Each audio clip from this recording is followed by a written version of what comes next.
रामायण। मैं काल हूं, इस सृष्टि में ऐसा कुछ भी नहीं जो मेरी आंखों से छिपा हो।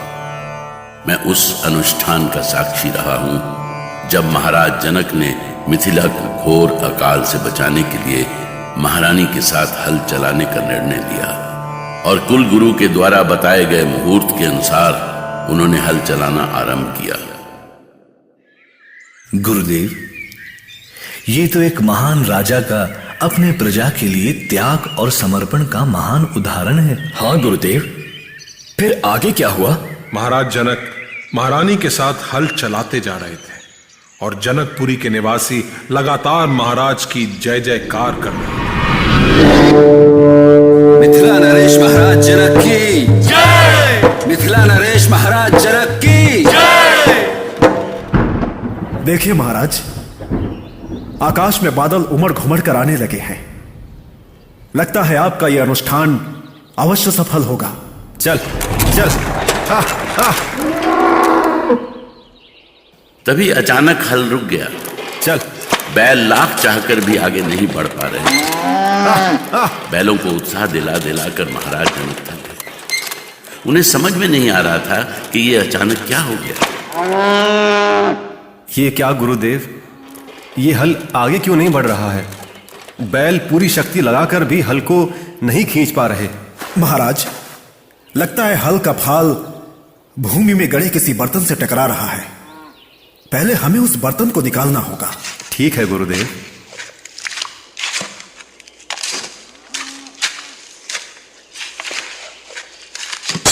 पर तभी धरती से एक सोने का बर्तन निकला। उसे देखकर महाराज चौंक गए। महाराज, यह तो सोने का पात्र है।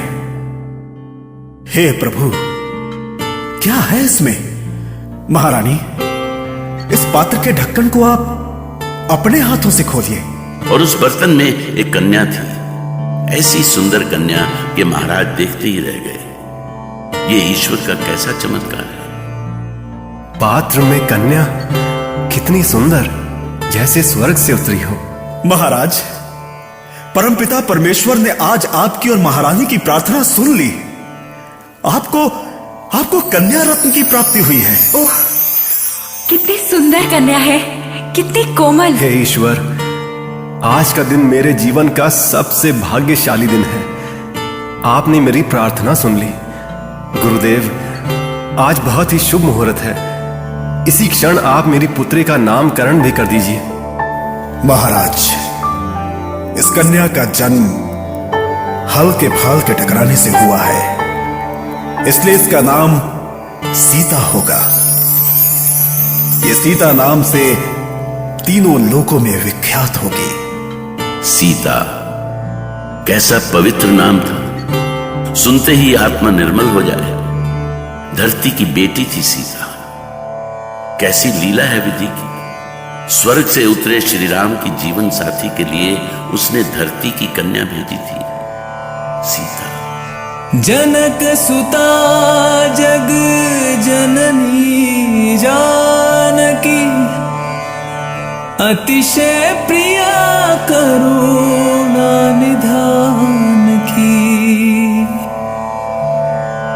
सिया राम माया सब जग जानी, करहु प्रणाम जोरी जुग पानी। सीता, कैसा मधुर नाम है, जनक नंदिनी सीता। आज मैं बहुत प्रसन्न हूं गुरुदेव, बहुत प्रसन्न हूं। आज आपके साथ समस्त मिथिलावासी भी प्रसन्न होंगे महाराज, क्योंकि आपके हल चलाने का फल प्राप्त हो गया है। अब मिथिला का अकाल समाप्त हो जाएगा महाराज। देखिए देखिए, आकाश में बादल उमड़ घुमड़ कर वर्षा के लिए तैयार हैं। लीजिए महाराज, वर्षा आरंभ हो गई। मिथिला नरेश महाराज जनक की जय!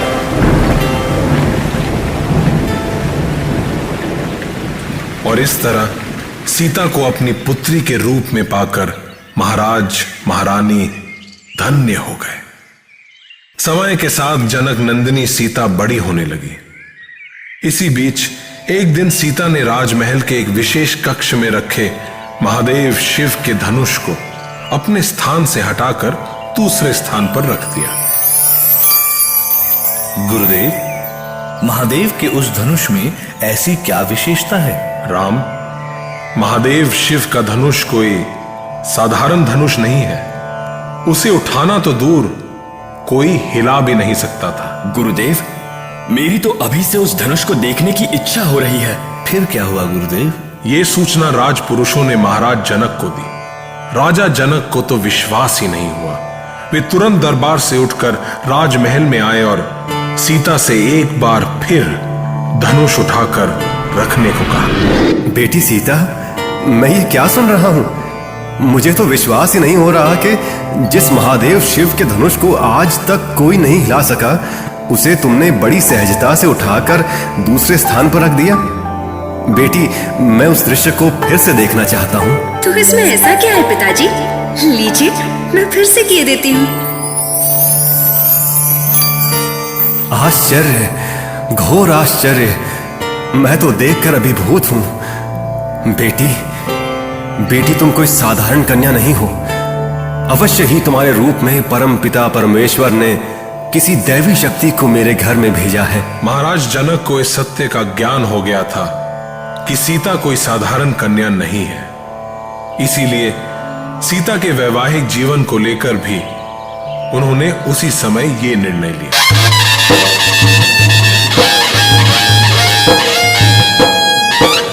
मैं मिथिलापति जनक प्रतिज्ञा करता हूं कि मैं अपनी पुत्री सीता का विवाह उसी से करूंगा जो महादेव के इस धनुष पर प्रत्यंचा चढ़ाएगा। अनोखी प्रतिज्ञा थी महाराज जनक की। जिस शिव धनुष को सीता के अलावा आज तक कोई हिला नहीं सका था, भला उस पर प्रत्यंचा कौन चढ़ा सकता था? पर निश्चय ही ऐसी प्रतिज्ञा अवश्य उन्होंने किसी दैवीय प्रेरणा से की थी। जनक प्रतिज्ञा मन में ठानी, हो सत्य इस क्षण ये वाणी, ले चढ़ा प्रत्यंचा वीर जो, ले चढ़ा प्रत्यंचा वीर जो, भाग्य सिया के वही जग जानी।